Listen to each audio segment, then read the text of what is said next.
with the Analogue Pocket is finally here. Hooray! Woo! It arrived successfully in Australia. So my quick review of the Analogue Pocket. Quick? You've been waiting. We've been talking about this thing since the show started 65 episodes ago, and you're saying a quick review? Yeah. Plus, there's no news. I want an hour review of this motherfucker. Okay.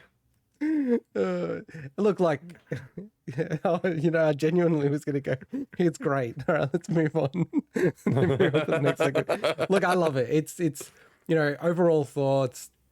I find it absolutely amazing that a company can, which has been making hardware, to be fair, but to have something that's integrated hardware, display, like all in one kind of kit and caboodle, it is like phenomenal for such a small company to be able to produce something of this quality at this price point. It almost belies reality or like just sense, because the quality, like, and you'll see it shortly, Mike, but the quality of the device is just off the chain. It does not feel cheap at all. It feels genuinely like a Nintendo product or something like that, which, Nintendo, I'm not saying it's like luxury or high end or anything, but you know how Nintendo's kind of quality on their plastics and stuff like that, it's just, they last, and, people still can play Game Boys from 20, 30 years ago. So, just from a build quality perspective, unbelievable.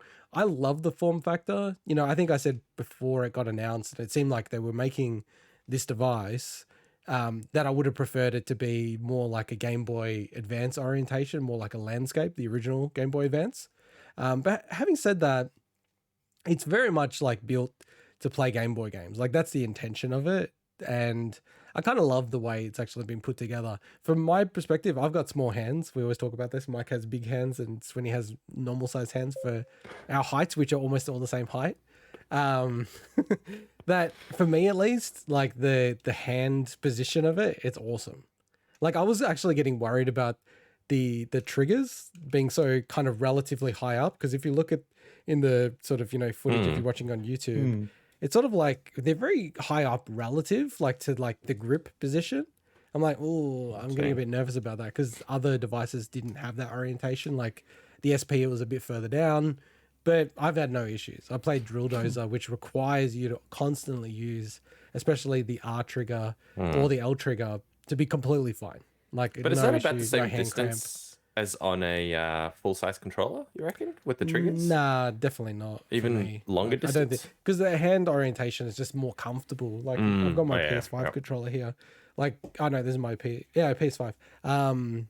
It's just, because look at that. Like, where my thumb is to this. Whereas this is like, it's like an inch away, or even more. Yeah, actually more than an inch. Interesting. But it's really comfortable. And cool. Like I said, the screen and just the build quality is phenomenal. Like, the screen itself is definitely the star of the show. It is like, I'm a bit of a nerd. I was going to say I'm a total nerd. Like all this kind of stuff, I find it fascinating, interesting, super cool. But it's funny to see people who don't give a shit about this at all, like family and friends and stuff, and go, hey, play around with this. Like, and I didn't tell them what it was or anything. And I boot up like Tetris or something like that. And they're like, what the fuck? This looks crazy. Like, they'll play it and they're just like, what is this? Like, because it looks like what your perspective of what the Game Boy looked like. Yeah. Like, if you actually pick up a Game Boy, and by the way, like the size of it is pretty much exactly like a original Game Boy, but the thickness is thinner, which I love again. Because I think if it was smaller, I wouldn't like it. You say perspective of what you thought it was like back then. Yeah. I'm like, this thing is shit. I love the Game Boy, but oh my God. No. I'm saying trying to see that screen sometimes is so horrible. Yeah, no, but that's like at the moment, but I'm saying the kind of rose-colored glasses that you have with time, and you start to go, oh, that was awesome. And then you go back and pick up an original Game Boy Advance and you're like, what the fuck is wrong with the color? Oh, it's Game like Boy Advance as well. Yeah. Like, they're all bad. Like, so many of them are bad, to be fair. But it kind of does it almost replicates a rose-colored perspective of what the screen is. And because it's so many pixels, it's like 10 times the resolution of the Game Boy. It actually uses like rows of pixels to simulate the dots. So it makes it look like it's a dot screen. I'll see if I can pick up some of it on camera.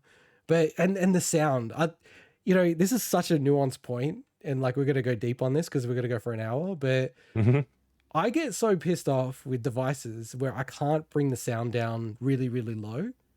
Like, I don't know if you guys have ever noticed that. You probably don't have that need, but like I'll need to like turn it really low so my wife and baby or whatever can't hear it, right? And I always find that, you know, I just can't turn things low enough. Can you guys make that out at all? In terms of Yeah. the screen is just Because crazy. Digital It looks Foundry nuts. did a really good in-depth review on the screen specifically. it's That was it's really psycho. interesting. Because it also is different for Game Boy Color. They do this thing where they replicate the red, green, blue sort of vertical pixels that a Game Boy Color has. And then the Game Boy Advance, they also do like a tile style, which is also very much like the SP101. But yeah, I think that was always the true test for me, just watching people play it and just go, whoa, this is like sick. And, you know, it just like works seamlessly. My wife, who loves Tetris to bits, like she was playing this for like ages. And yeah, like I said, it's just like really amazing to me that they pulled this off. Like how, like for their first, you know, console that has actually got a screen. So that's a whole nother level of like challenge. And the price point they've hit, and yeah, sure, they've bumped it up to 10%, which is like to 220 US. Still reasonable. It's insane. I like genuinely don't understand how they've priced it like this. I think people are more than willing to pay at least another 100, maybe another 200, and it wouldn't even not sell out. So it's so funny watching because when it hit, obviously all the reviews hit, all the big channels, and even IGN and that, and reading the comments of people like, oh, this is like $200, like I can get something off Alibaba for like $20. It's gonna play thousands of games, and it's like the ignorance of people not understanding what they think. They obviously don't watch the video because the videos all explain exactly what it is. It's FPGA. It's not emulation. The screen, the high quality components and build. It's kind of just been ridiculous to see just the ignorance on display, honestly. yeah, More and than more than usual. More than usual. yeah, for sure. And this whole thing is really niche, right? And for most people, like a Raspberry Pi, like I built a Raspberry Pi for my wife's dad, and he still just plays that. And I even show him this, and he goes, "Why would I want that? I already got that Raspberry Pi. You got every game, on it," right? He doesn't give a shit if it's not accurate or not, right? He also owns all those games. Like, Yeah, of course. He's got a huge library. He got it from Hong Kong, where a lot of legitimate games were sold. But yeah, like I sort of go, like I just need to have that sort of knowledge. And you know, I do feel it even on the emulators and stuff like that. It's like, oh, I just want it to be like pretty much a 1-for-1. And this is what this thing does. Like, and it does it in spades. Like it's just really crazy. It's because, you know, I've got a Game Boy. I've got it behind me actually, like a Game Boy Micro and my Advance and DS and all. Like I pretty much have all their handhelds, but it's just so cool to have something that you can play any of those games. And, you know, probably moving into some of the, you know, less good things. Like my number one thing that I get pissed off with Analogue, right, is they have shipping everywhere around the world, right? Like they, you know, US is their biggest market, but it's not like a, you know, 80%. It's probably 50% or probably less than 50%, right? And they freaking ship you, like, number one, they don't ship you like a power brick if you just buy the Pocket by itself, right? Which I'm kind of okay with in a way, but it annoys me that it's a USB-C to USB-C cable. So that means you need to have a power brick that has a USB-C output. And I'm like, oh, I don't want to just like put any kind of adapter in there. And then with the dock, which it's really expensive. It's like $100, right? That's really expensive for what it is. They give you a power brick and it's only a US adapter. Mm-hmm.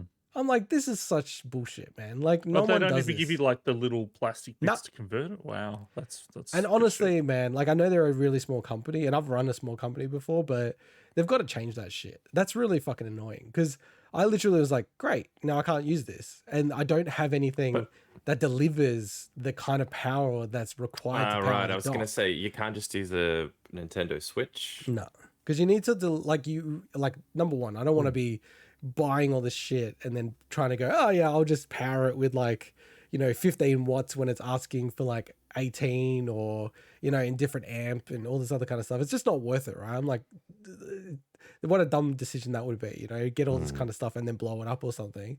So I ended up having to buy one of those travel adapters to like convert the US to Australian, which is fine because it consumes 240 volts fine.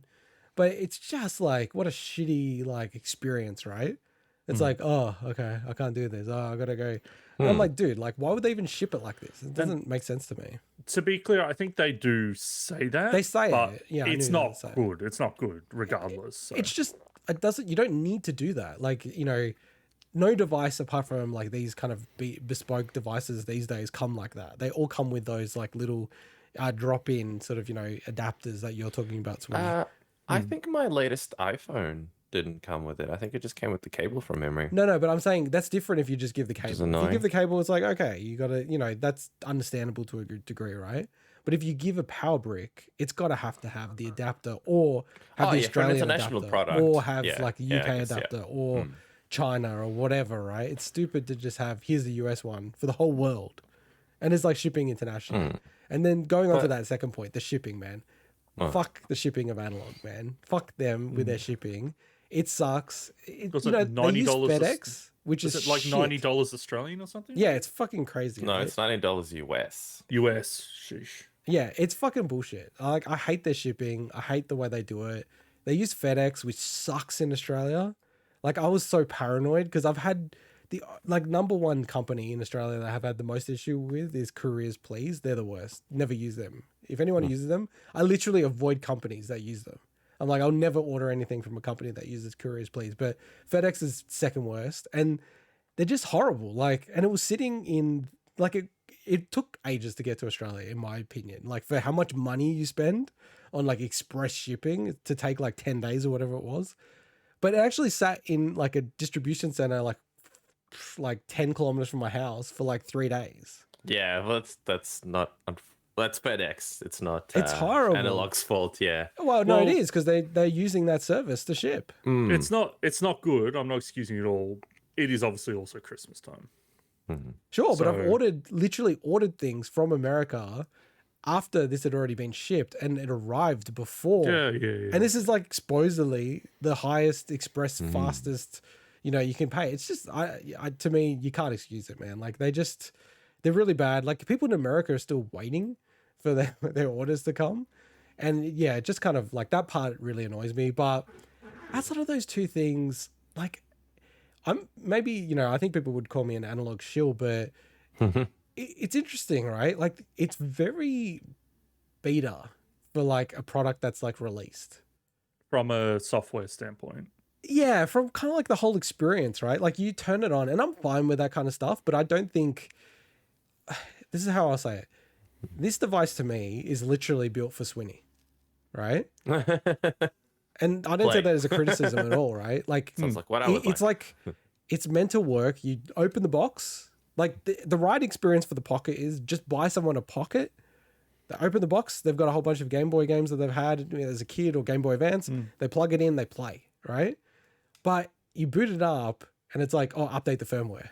It's like, dude, come on. This is like not plug and play like a Super NT or their other products that they've had. The dock, it tells you to update it. Yeah. Wow, I don't think that will happen for you. So you ordered it. Yeah. I don't know if we've spoken about this on the show. You've ordered a Pocket and so have you, Mike.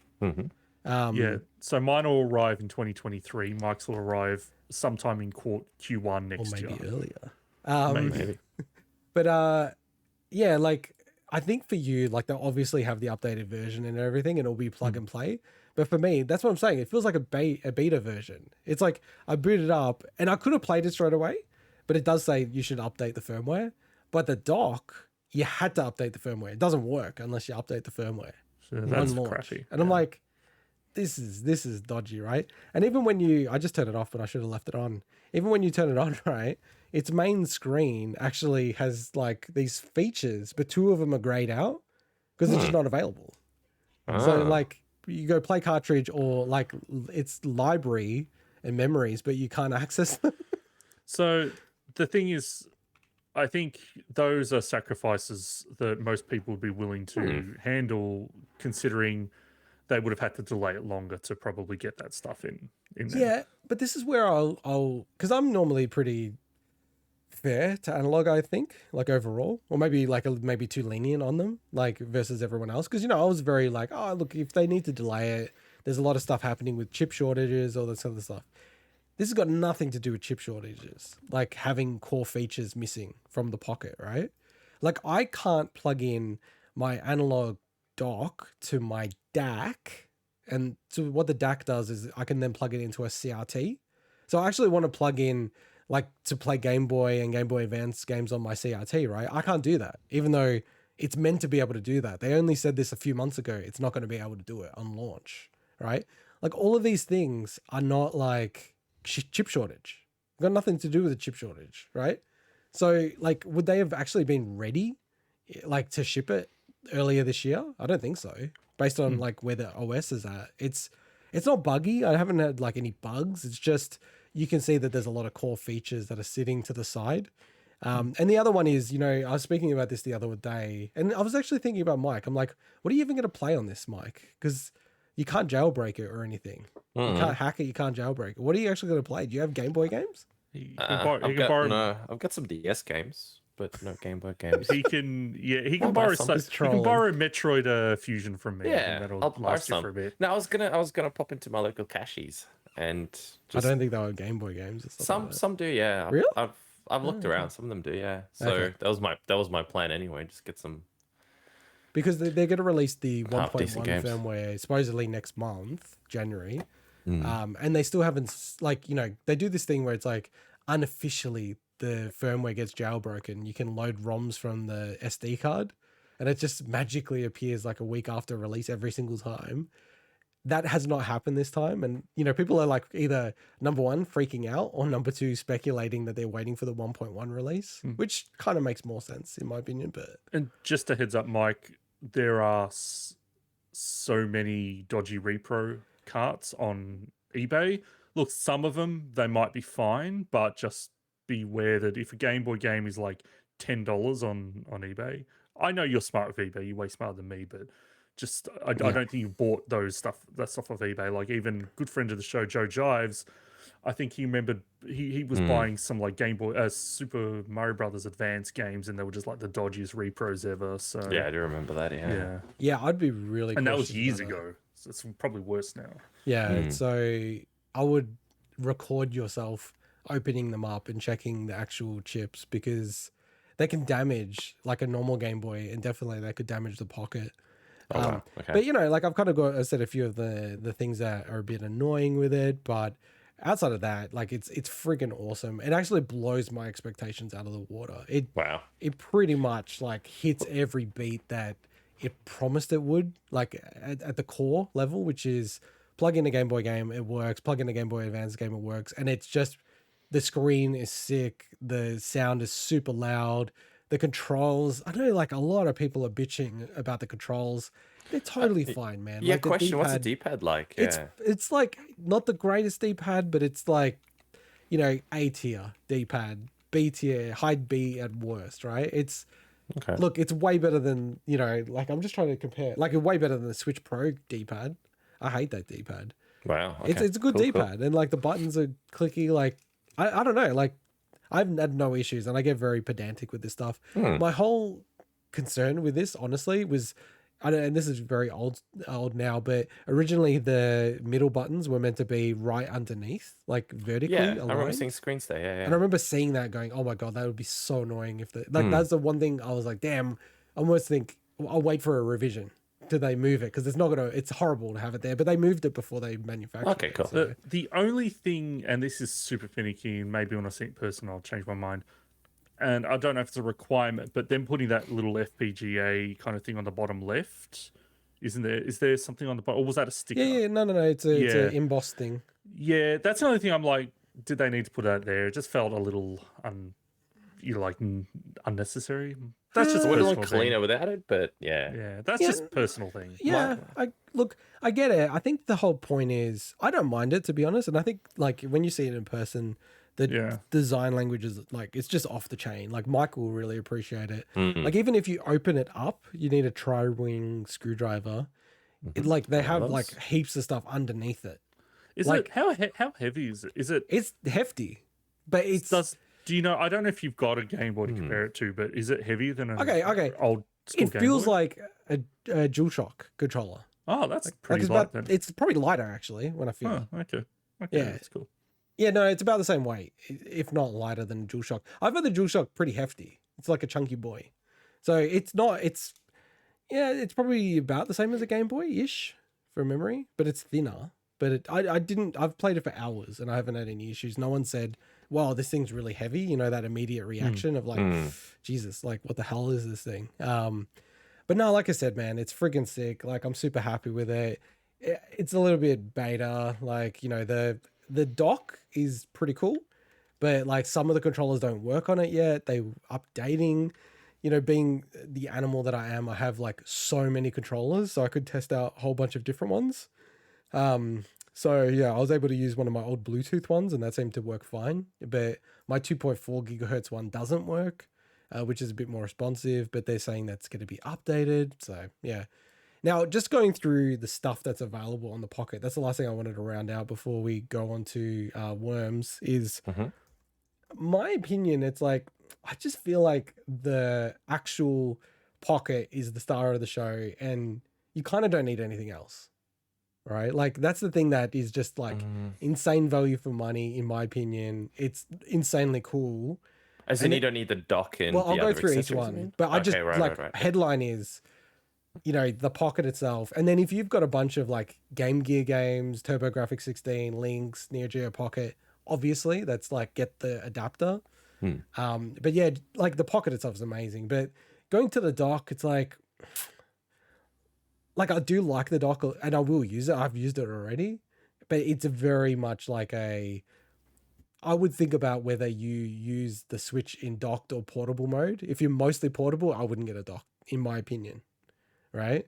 But if you do play a lot like of Switch docked and that's your kind of pattern and style, then yeah, probably would make sense to grab one. It works really, really well. It's very similar to a Switch.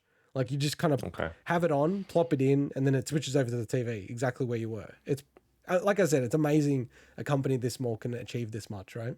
And that's kind of why I really wanted a dock, because I want to play through Golden Sun 1 and 2 again. So kind of been when kind of this, it's a good opportunity to go back to a lot of those games. And they're the kind of games I'd like to play on a TV. I'm probably not going to play something like Dr. Mario and Puzzle League on Game Boy Advance on the TV. Like that's a handheld game, you know. So yeah, no, for sure. And just on that, like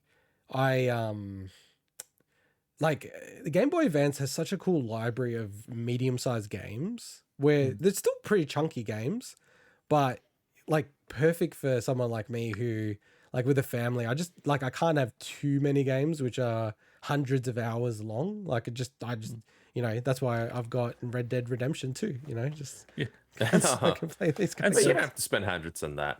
and a surprisingly decent version of Tekken on Tekken Advance. It's shocking. Oh, really? I haven't tried that. Yeah. I can't believe how decent that game was. Okay. And I'm then looking moving forward on to the to Metroids. the hard case. So the Pocket hard case. And by the way, I got everything because I'm just an animal, right?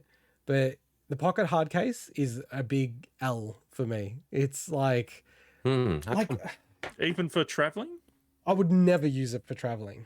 Wow, would that's never the use only it traveling. that's the only Why's reason I that? got it, just as a like if I need to take it somewhere. I think it would guarantee crack if you took it traveling. Wow. Then So what's the I've point? got- Is it just a display thing? I've got both of them, right, for my one Pocket that I have. And That's magically changing colors. yeah, so I got weird. the multicolor one. It's 90 style. It's an OBS overlay. It looks cool. Plugin. Like the hard case looks freaking cool. I see heaps of people on the forums, they're in a rush and they stick it on back to front. And if you do that, because you can, it only goes one direction, right? So you're not meant to be able to stick it this way. It doesn't, like you kind of have to jam it. I don't really know how they've done it, but you have to jam it. But if you do that, they reckon it doesn't come off. And they've had to either crack the case or What? the screen gets cracked. They've done a grade. They've graded their Analog Pocket They've water slabbed it. style. Water style. They've slabbed it. Yeah. So I It think looks really cool. I like the the it's case looks minimal, amazing. it's clean. If you're gonna be like Mike and just buy it and put it up on the shelf and never play it, beautiful. Get the case. I'll sell you a case, right? Okay. But outside of that, I've used it and I'm like, oh my God, I can't take this around because it's going to crack for sure, the case. Or it's going to smash the actual pocket inside somehow. So it's a big fat L for me. The tip is that everyone's saying 3DS XL, any case that fits that will fit the pocket fine. So I've actually ordered some 3DS XL cases because they're still cheap on that's Amazon. good. I've still got my 3DS XL case. Yeah, so try that out. Check that out. Tempered glass screen. So I'm just going through the store right now. Like the thing, I got both of them on. Thankfully, they are pretty much perfectly aligned. Like people look at it and they go, oh shit, okay, I didn't know there was a screen on top of it. You got both of them on your one pocket. Yeah, that's right. Yeah, Yes, true. yes. And it's like, oh man, you know, I'm very torn about the screen. Like I don't put, like for clarity, like I don't put screens on my actual iPhones. So it seems bizarre that I'm putting it on a pocket, but... Can I just say something? Sorry about screens. I put screen protectors on for the first time ever on devices yesterday. Yeah. Right? I've never put screen protectors on any other device. Never really had a need. But I bought switch lights for my nieces and nephews, and I'm like, well, I'm going to put screen protectors on this. And oh my God, screen protectors are the most... Specifically, there was one that was like really flexible. Biggest pain in the ass to put those things on. There's an art to it, man. Oh my God. And then I'd use one of the like harder ones. I'm like, oh, this one's so much easier. Yeah, the glass ones. You got to go with the glass ones. The glass ones are much better. Anyway, I just wanted to rant that screen protectors are sometimes one of the tricks is I always do it after a shower because the steam, I'll just power through it. The steam actually takes all the dust out and it actually like eliminates dust as a factor. That's only one factor. Aligning it is like a nightmare. Like I have to put heaps of lights around it and then just like make sure I've got it like lined up because I'm nuts. I'll like see it and it's off center. I'm like, fuck, I got to get a new one. And I used to be like that. And I just don't care as long as there's no bubbles in the middle of the screen. screen. I'm trying not to care about that stuff as much. Now with the screen protector, I'm kind of a bit like probably a pass on it. I did put it on my one black and white one. They're really expensive and they only give you one glass screen protector. Every screen protector I've ever bought has two.